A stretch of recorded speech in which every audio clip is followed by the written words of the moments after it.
Good morning, everybody. Good morning, everybody, and welcome to Section 12. My name's Catherine Dan, and I'm going to be moderating this session. We have 3 speakers, 1 in person and 2 pre-recorded online.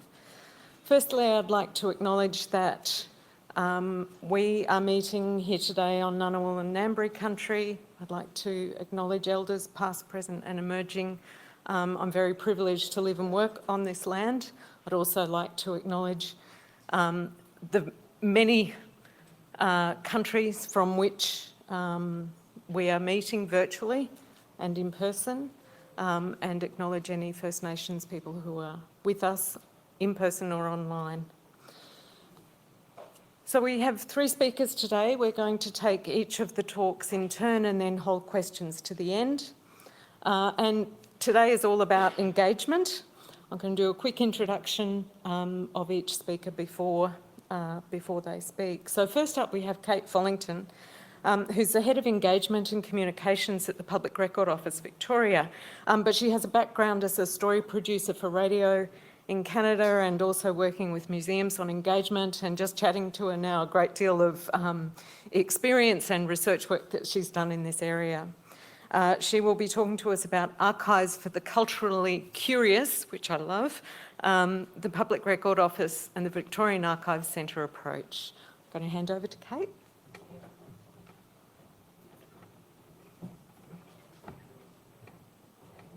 Thanks everybody for showing interest. My name is Kate Follington. I'm the Manager of Communications and Audience Engagement at Public Record Office Victoria, the Victorian Archives Centre.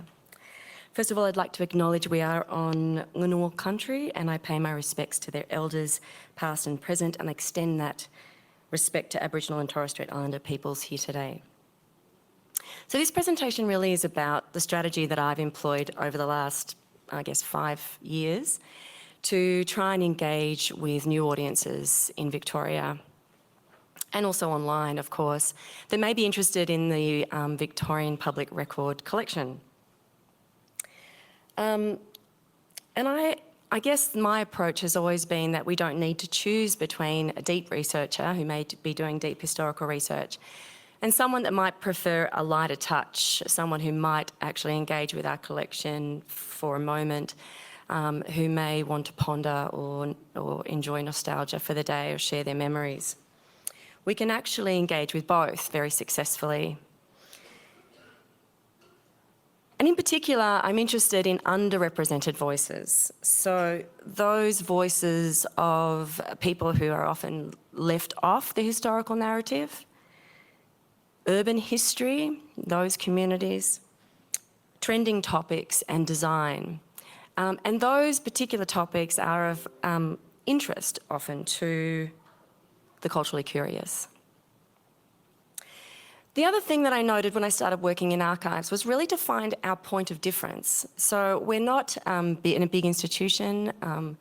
We are not bound by huge pressure to have certain numbers of foot traffic viewing our exhibitions.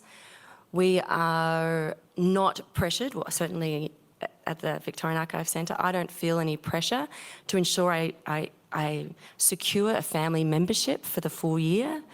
I'm not pulling out dinosaurs from the back storage facility to satisfy a family audience. And that, when I realised that, I felt very excited by that. I'd previously worked at a museum, and the stress related to engaging with family audiences and large audiences is quite stressful for engagement officers and managers. So our point of difference, I think, is discovery. Archival historians are ultimately digging into archives and uncovering new histories, new characters, new stories. And we are at the forefront of new research. And that is our point of difference. And that's where I've focused my energies over the last few years and ensured that our public programs are connecting with new audiences and sharing new stories.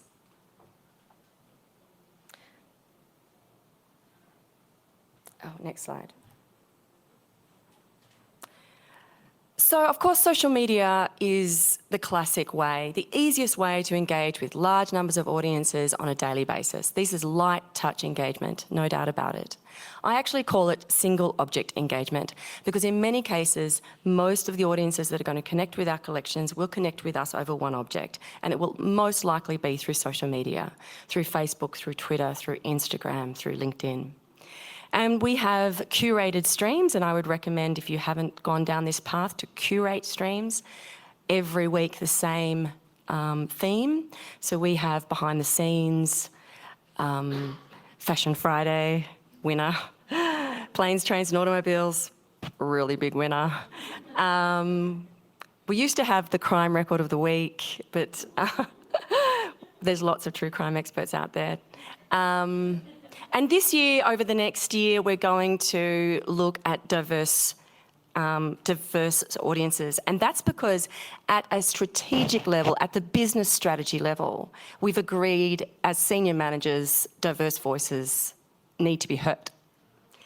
And so because it's written into your business strategy, that filters down into all of the other strategies. And so that has come across my desk as a required strategic outcome. So as a requirement and obviously, because it's the right thing to do, we are adding a new stream in this coming year that will focus on diversity. And we've already started curating that content, which will include the stories of, for example, the deaf community, along with a whole range of other stories. So I wanted just to very quickly talk about single object engagement and its value, but then I'm going to move on to other ways that we've engaged. Oh, this is very annoying. So this is a classic example where you will have single object engagement with multiple views. We'll get comments, for example, if we put this photograph up, we'd get comments about the bob, the hairstyle fashion. Did she vote for the suffragette movement? Did she vote for the vote? Does she have short hair because she's a feminist and that's her way of telling people? Or does she have short hair because she's working in a factory? We'd have comments about women at work. We'd have comments about our manufacturing industry or the lack of the manufacturing industry. We would have comments about why people take dripping umbrellas onto trains during peak hour. And that's the wonderful thing about social media and single object engagement, the diversity of views. The intention is taken away. The reason for that photograph taken in the first place is of no interest to many social media, to the average person. That doesn't mean that there isn't a place for including that original intention in other engagement opportunities. So my general view, and obviously every engagement director and manager is going to bring a different perspective to their work, but while I'm managing, this is my viewpoint, and that is that unless the research is new and connecting to new audiences, unless it is connecting to contemporary conversations, then we shouldn't be curating it into our public program schedule. Leave that to special interest groups. Our role as Archive, our point of difference is new research. So I wanted to quickly go over the last year and how we have tried to raise the voice of queer histories and work with queer historians.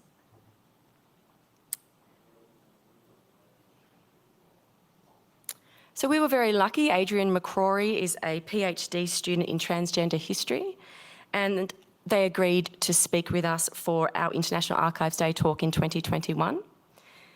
This was an online program, and thanks to the pandemic, we quadrupled our online audiences, our public programming audiences. So we had over 200 people tune in for this particular talk. What was really interesting was that Adrian McCrory not only introduced new characters to us, records in our collection that had not been digitised yet, but they were able to share their research journey, and we recorded it, and it's now on YouTube for other historians that may be interested in integrating these stories into their historical narrative about whatever topic that might be. Probably the biggest takeaway from that that Adrian shared with us was the term masquerading. So learning that the term masquerading was the term police used when they were arresting people who chose to dress differently. And It may be a small thing to learn that keyword, but for people who are researching queer history, it is ultimately the difference between finding a record and not finding a record. It really opens up the doors. And that's why I think it's really important to be showcasing these new researchers. If you can, if you can tap into those interested in these new voices. We also interviewed Catherine Dwyer, who was talking about her work with the National Archive and in researching for the documentary Brazen Hussies and her research into the ASIO files of the 1960s and 1970s. Her insights into archival research were not only interesting, like staggering in fact, but very educational for future researchers interested in the feminist movement.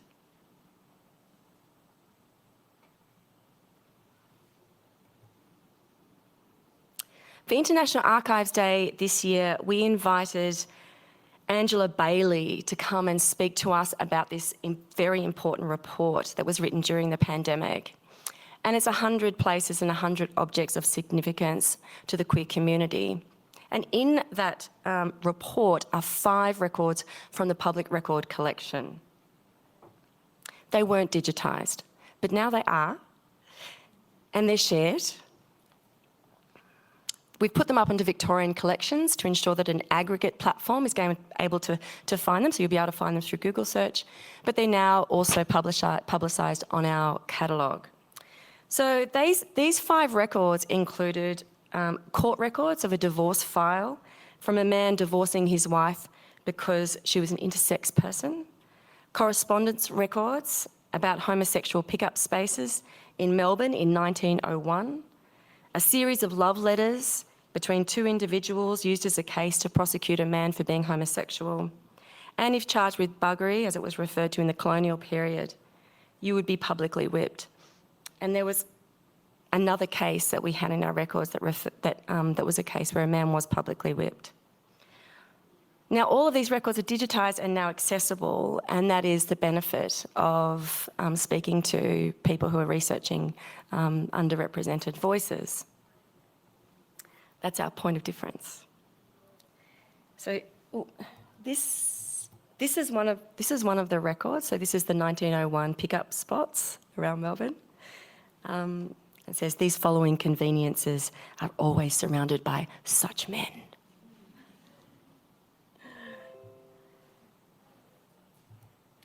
So we now also record all of our public programs. This is one easy, quick way to develop a podcast channel. So you can, if you have the opportunity to do public programs, stick a Zoom recorder in the back of your sound system or even onto the podium. We record it. We've asked a sound producer to make us a really cool jingle, and we top and tail it, and now we put it up onto our podcast channel. It's called Look History in the Eye, and we'll continue to do that to share our public programs to a broader audience. So my next strategic decision when I started working with Prov was to partner with established audiences. When you're a quiet space outside of the city centre with very little foot traffic, it's really hard to build audiences from scratch. But if you partner with established audiences, you don't have to do that. So our partners for our public programming schedule include the Melbourne Writers' Festival, Open House, Design Week, Rare Book Festival, International Archives Day, NIDOC Week, History Month. I think that's about it.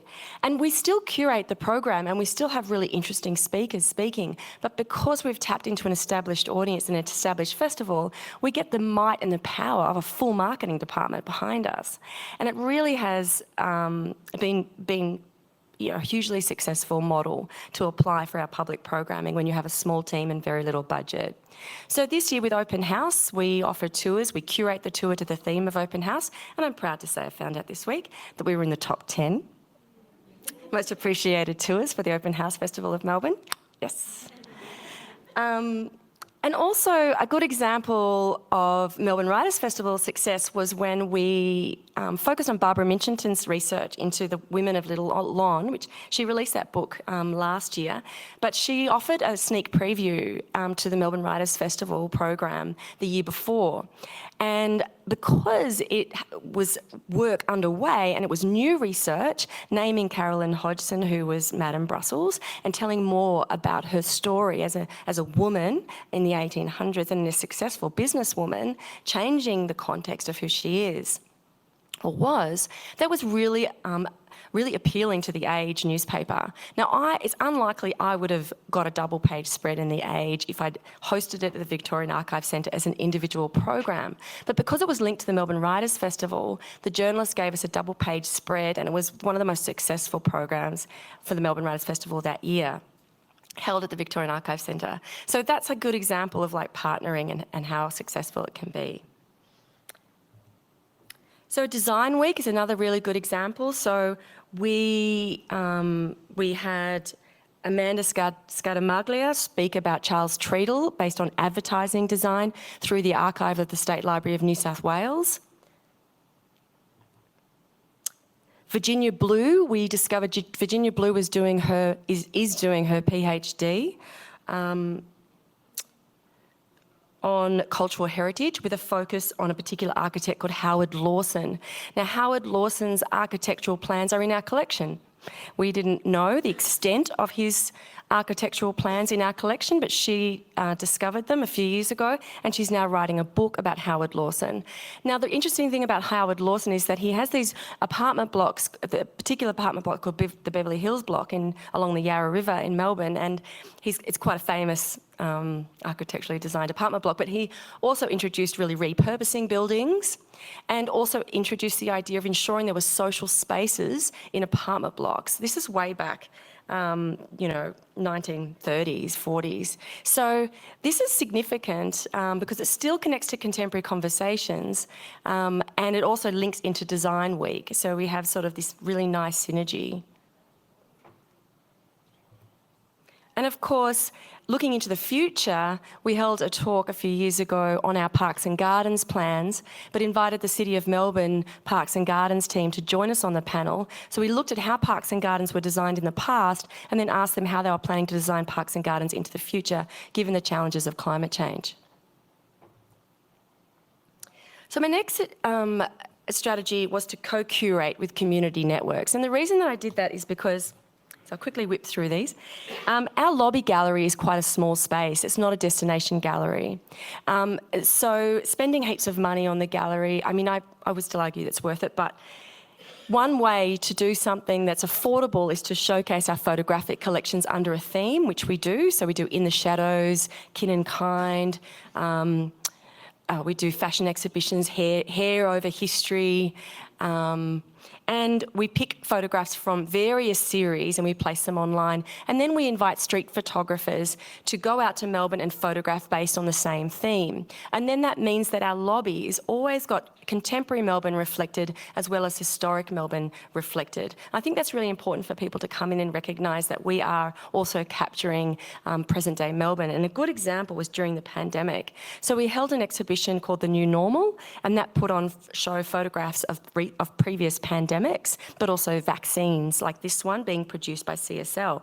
Of course, you'd never see a promotion shot like this these days, but 1970s, people could handle the truth. And so some of the photographs submitted, like this one by Michael Curry, really showcases what this recent pandemic was about and what people saw, which was people in riot gear and face masks. And this photograph, I think, is an incredible capturing of what it was like for Melburnians during the pandemic lockdown. The other thing that I would suggest is I also am in charge of the website and online engagement, and one thing that we ensured we did was build flexible search functionality. And what I mean by that is that we have topics, so like subjects that people can search, and what it enables us to do to have flexible search forms. So this is a good example, is what it enables us to do is combine institutional knowledge and knowledge from the catalogue. So by combining institutional knowledge, so individuals in the institution who are experts on land and property, who are experts on the educational files, or experts on our photographic collections, it allows us to go and ask them, we're going to cover this subject, how do I combine these series together? So behind that search form that you can see there, there's 5 or 6 different series from 5 or 6 different agencies, all combined together into the one search. So we curate that. Now, another good example is looking at Aboriginal records. So for missions and stations, we force the researcher to select the name of the mission or reserve that they're looking for. That applies that against the query string, and then they can put the keyword against that. Now that then blanks out everything else in the collection. So Sebastian Gacciulo, who was mentioned yesterday, he's working on one around climate change at the moment. So a particular topic specific to the environment, because increasingly we're having interest, particularly by students, on environmental research. So we have a university outreach program, which I don't have heaps of time to talk about at the moment, but I did a study a few years ago into how we can build relationships with the next generation of historical researchers. So I went out and I spoke to lecturers in history, archaeology, design, curatorial studies, and writing, creative writing, and ask them how we can have a better relationship with them. And the research from that has spawned a wonderful relationship with universities, particularly the University of Melbourne, but other universities across the city as well, enabling us to go in there and teach primary records research directly to master's students and develop a relationship with them. And what it also does for us is that next slide, yep. It gives us insight into what people are interested in and what these students are interested in. And the information from that has fed back to our digitisation team, and we have in fact prioritised digitisation of particular series because there's one assignment that every university asks their students to do. I'd go from one lecturer to another and I'd say, so what assignments are you planning to offer your students this year so I know what to do? And I'd be given the same answer. So basically at a master's level, they ask students to pick a place and produce a project from that place based on layers of archival history. And so because placemaking and place history is so significant, we increased some video training on our website to satisfy that particular need and enable them to then hook that onto the students' portal. So this is a boot camp we held on true crime. Australian Catholic University has an undergraduate study on true crime research, and we invited 100 students through the door. They had to pick a crime from pre-1950, and we have many of the records linked to those crimes, and then we help them and step them through the process of identifying the inquest records or the court files associated with that crime. So, that's the end of my presentation. If you're interested in asking me about any of the things I've spoken about today, I'm more than happy to respond.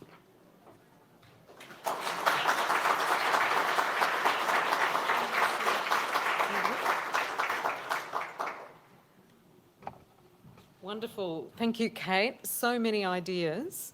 I'm sure we're going to have a very full question time, but I remind you there is morning tea and lunchtime and all of those times to follow up and discuss. So I'd like to thank all of our speakers for a really inspiring and interesting session. So many ideas about how we can be more charming and attractive. But not only that, I mean, I got a lot about how these case studies, these instances are really being used to touch on collection building and archival literacy and a whole lot of other things as well. I don't think we have any questions online. Oh no, all of you people out there, quick, get typing. I'm sure there are questions. I'd like to throw firstly to the audience to see if there are any questions. I have a couple. I have a question. You have a question, please. For Alicia, is she still here? Yes. Yeah. Hello. So we're really interested in looking, in fact it's on my required business deliverables for this year, to look at a creative collaborative program like yours that you're running. And I'm interested in, do you pay the artists and how much do you pay them? Where do you find the funding for that program? And what kind of resources are required for the artist to be to having a creative artist in residence location that you're building? Great question. Firstly, yes, we absolutely pay our artists. We use the National Association of Visual Arts Code of Practice for recommended artist fees, and we set a project amount based on an estimate of how much time and the scope of deliverables that they might have for their residency. So is it that they're just doing the residency, engaging in the space for a period of time, or do they also have an exhibition outcome that is expected of them as well? The funding that we had for that was from operational expense with our engagement budget, so we were very lucky to have the support to push forward with this idea and be able to pay artists directly from the engagement budget. But that's not to say that that's the only source of funding you could look at. There might be other grants and fundings available in the visual arts that you might be able to assist artists in applying for with support letters and in-kind support and so forth. In terms of the resources required, each artist had very different needs. Definitely archival assistance was part of the big deal. So we had archivists on the team who were helping to research things in the collection for instance, Melissa Stannett's family history. She worked quite closely with community and personal histories to search for her Aboriginal heritage and records around that.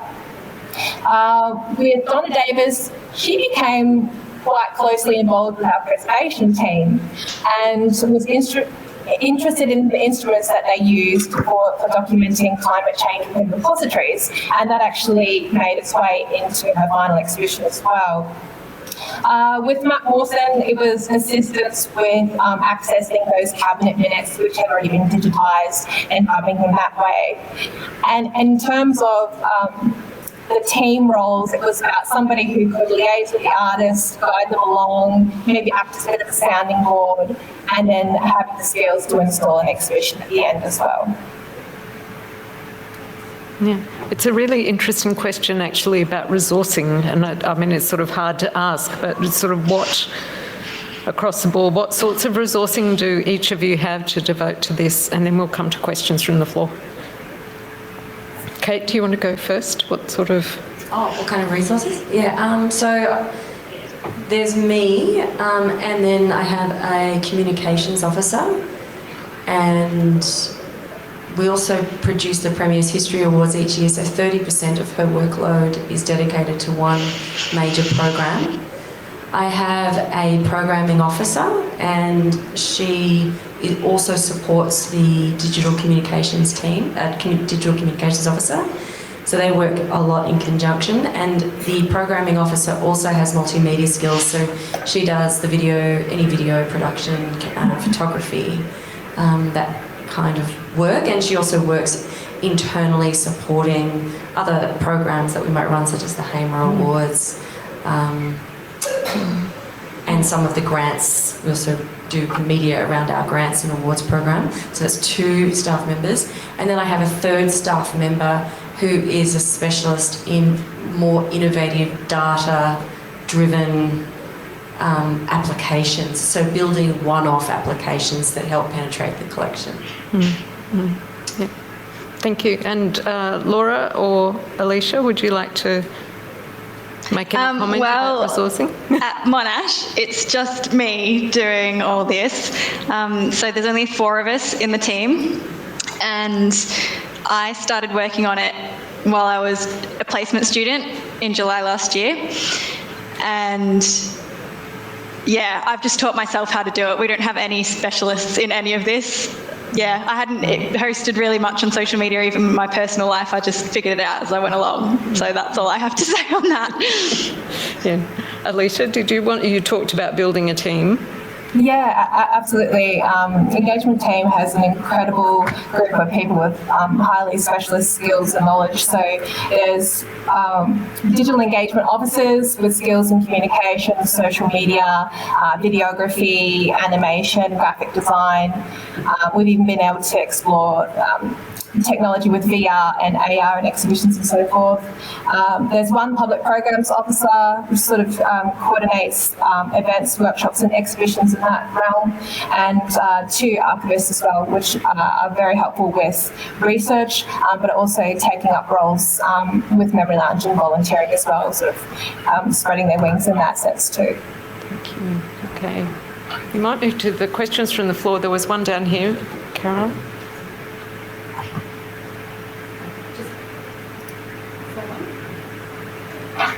Yep. Just before I ask my question, I'm going to promote the National Archives who are hosting the Waterhouse 2022 exhibition, which has a Donna Davies multimedia piece in it. So pop across the road and check it out, and boost my visitor numbers. I'm going back to the creative,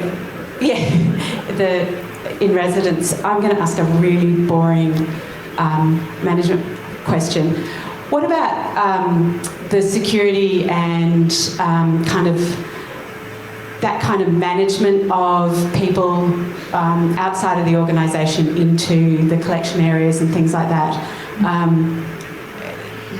We have to meet some of these things, and I'm just curious about what approaches are taken elsewhere.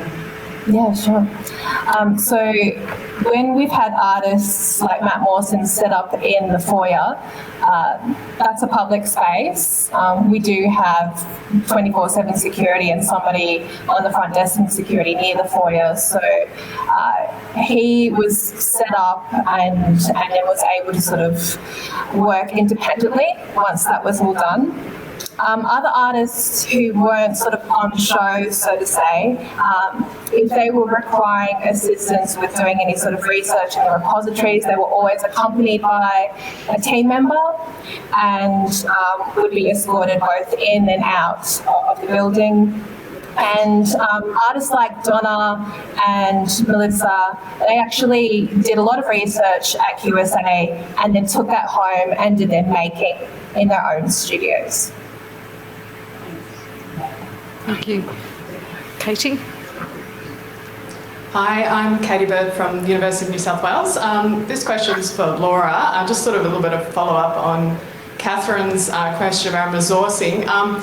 Obviously, I know there's just you doing it, and I guess I was just wondering a little bit, you touched on this briefly about the time component, and I guess I was wondering whether part of your strategy did sort of assess that as to whether it was sort of you've had to take away from other duties to do this particular social media. And I guess I was interested as well because you've chosen to go across 4 different channels, and I guess I was wondering in the future whether you would assess as to whether you continued across 4 channels or whether you were, looking at different spaces and that sort of thing as well.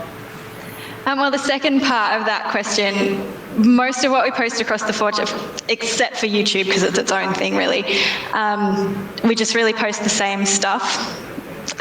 Because it's mostly just photos. We post some extra stuff on Instagram with the stories, but otherwise it's pretty much the same. We are looking at maybe doing some more different types of messaging on Twitter in terms of the what we're doing sort of stuff, because we don't think that'll do as well on Instagram because it's so visual.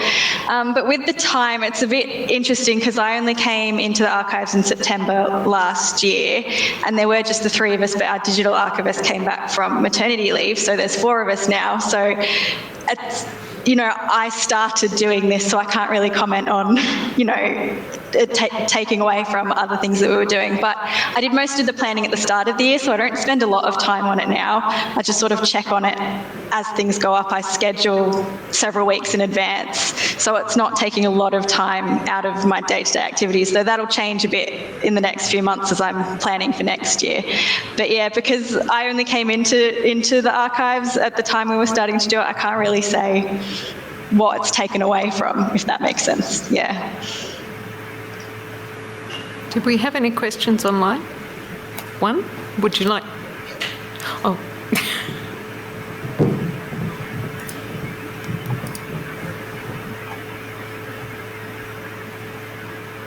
This question is from Jeanette Pelosi. It's for Laura. How do you think social media engagement has changed priorities in collection management, such as listing and digitisation at Monash Archives?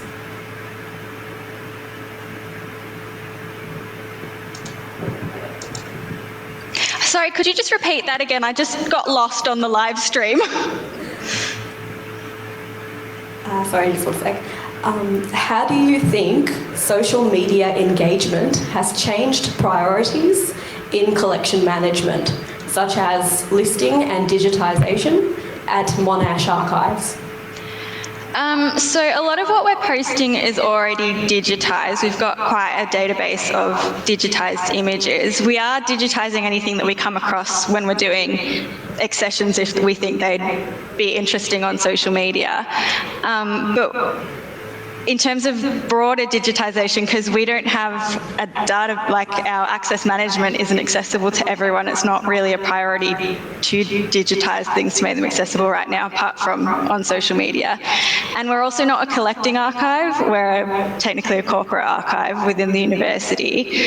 But I mentioned clubs and societies where we found them, so that's sort of changing some of what we're prioritising and looking for to bringing into our collection, even though we're still not technically a collecting archive. But I don't think it's changed much right now. We're still very early stages. We're just building our audiences and it'll change as we go along.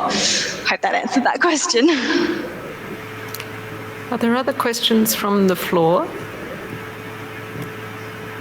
Can I ask one last one, which is how do you, if you do, measure impact? So Laura talked about kind of getting a following and those sorts of things. They're the kind of the clear things that you see immediately with social media sorts of things. But with some of the other engagement activities, what is it that you measure to see are we successful or not, or what should we change? We might start with Kate. So yeah, we do a measurement report every month that I look at, and we measure engagement. So we don't necessarily. We record how many posts per platform, and it's a rough estimate of between 80 to 100 per month.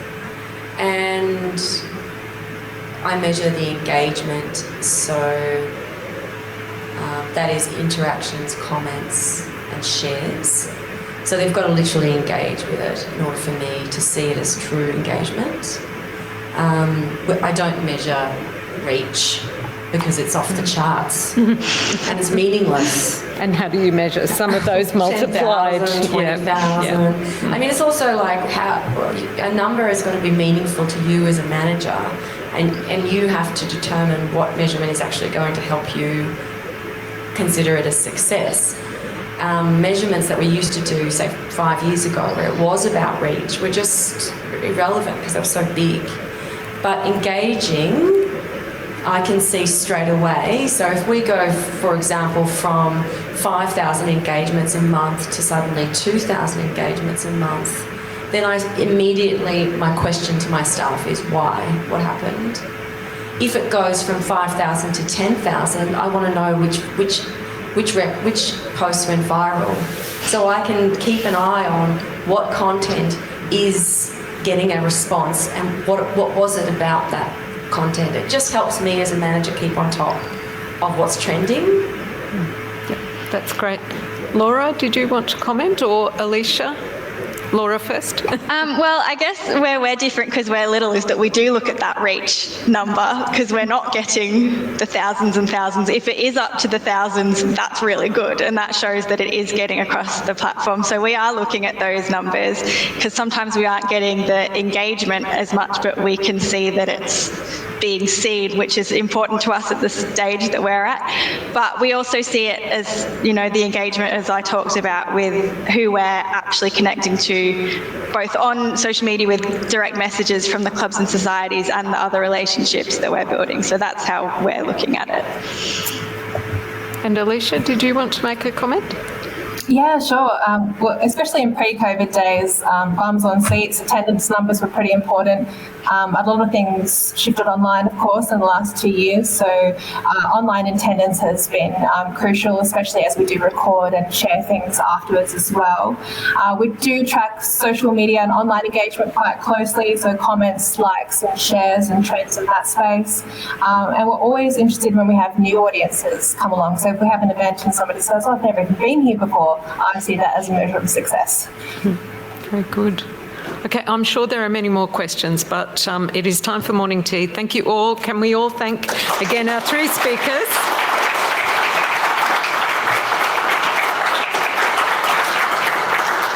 Thank you.